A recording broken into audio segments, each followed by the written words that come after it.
បាទជាធម្មតាបងប្អូនទាំងអស់គ្នាចូលមកគឺឆាតជាមួយនឹង bot មួយដែលយើងហៅថា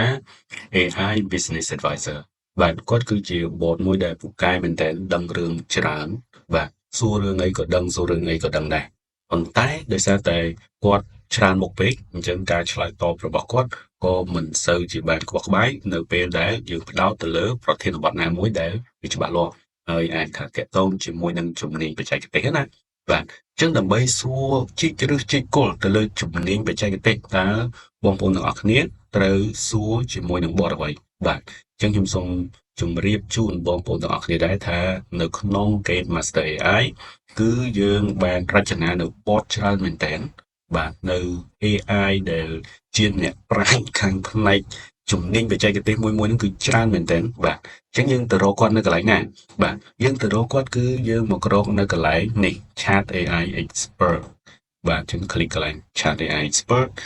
នៅក្នុងនេះគឺមាន bot ច្រើនមែនទែនហើយក្រុមហ៊ុននឹង add បន្ថែមទៀត bot ដែលមានជំនាញទៅលើចំណុចបច្ចេកទេសមួយជាក់លាក់បាទអញ្ចឹងយើងមានច្រើនមែនទែនហើយនៅខាងលើនេះគឺយើងមាន category សម្រាប់ឲ្យបងប្អូនទាំងអស់គ្នាជ្រើសរើសទៀតបាទអញ្ចឹងខ្ញុំចង់បាន bot ពាក់ព័ន្ធជាមួយនឹង BNI អញ្ចឹងនៅទីនេះយើងមាន board ពាក់ព័ន្ធជាមួយនឹង BNI Advisor BNI President BNI Secretary BNI Vice President Lead Visitor Host បាទអញ្ចឹងយើងអាចសួរបានហើយយើងមានពាក់ព័ន្ធជាមួយនឹង coaching បាទយើង coach ទៅលើអីខ្លះបាទ motivation AI talent coach AI debate coach បាទ AI career counselor ហើយមាន DIIC personality specialist និង AI ខ្មែរនិង Chinese astrologers បាទមានខាង education បាទមានច្រើនមែនទែនមាន event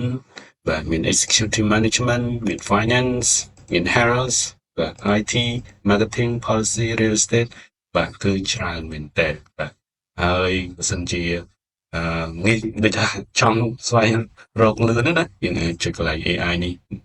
all AI chat ហើយយើងអាច search ជាមួយនឹង keyword បាទ